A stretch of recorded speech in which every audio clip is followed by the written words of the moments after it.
परमात्मने प्रणतक्लेशनाशाय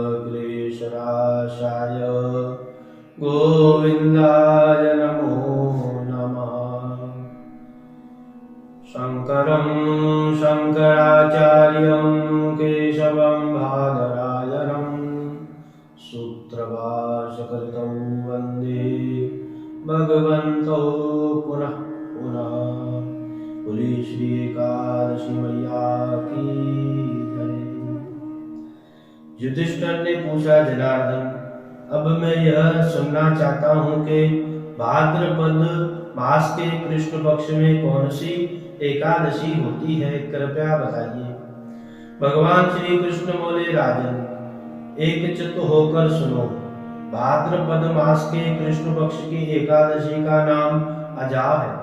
वह सब पापों का नाश करने वाली बताई गई है। जो भगवान ऋषिकेश का पूजन करके इसका व्रत करता है उसके सारे पाप नष्ट हो जाते हैं। पूर्व काल में हरिश्चंद्र नाम का एक विख्यात चक्रवर्ती राजा हो गया, जो समस्त भूमंडलों के स्वामी और सत्य प्रतिज्ञ थे। एक समय किसी कर्म का फल भोग प्राप्त होने पर उन्हें राज्य से भ्रष्ट होना पड़ा।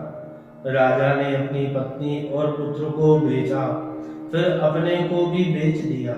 पुण्यात्मा होते हुए भी उन्हें चांडाल की दासता करनी पड़ी। वह मुर्दों को कफन लिया करते थे। इतने पर भी नृपश्रेष्ठ हरिश्चंद्र सत्य से विचलित नहीं हुए। इस प्रकार चांडाल के दासता करते उनके अनेक वर्ष व्यतीत हो गए। इससे राजा को बड़ा चिंता हुई। वह अत्यंत दुखी हो सोचने लगा, क्या करूं, कहां जाऊं, कैसे मेरा उद्धार होगा। इस प्रकार चिंता करते करते वह शोक के समुद्र में डूब गया। राजा को आतुर जानकर कोई मुनि उसके पास आया। वह महर्षि गौतम थे। श्रेष्ठ ब्राह्मणों को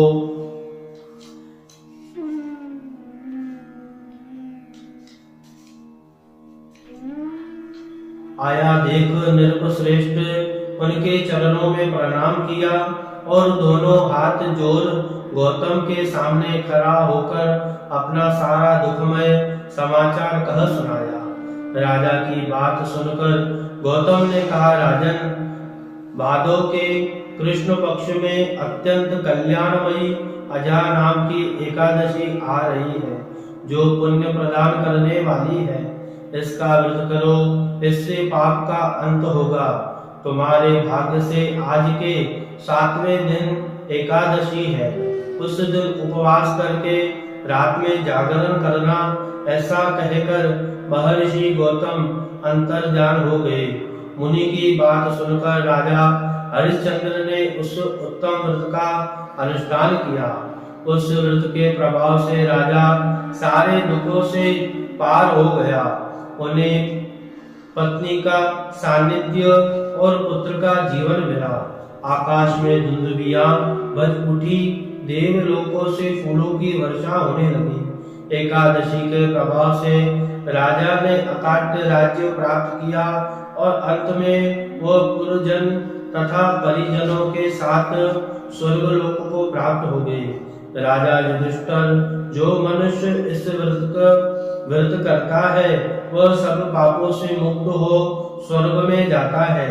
इसके पढ़ने और सुनने से अश्वमेध यज्ञ का फल मिलता है। एतत् कथाया भगवान श्रीमन नारायण अर्पणमस्तु। बोलिए एकादशी मैया की जय। शिव भक्ति कल्पद्रुम YouTube चैनल को आप लाइक, शेयर, सब्सक्राइब जरूर करें और बेल आइकन दबाकर आध्यात्मिक कथाओं का आनंद जरूर लें। हर हर महादेव।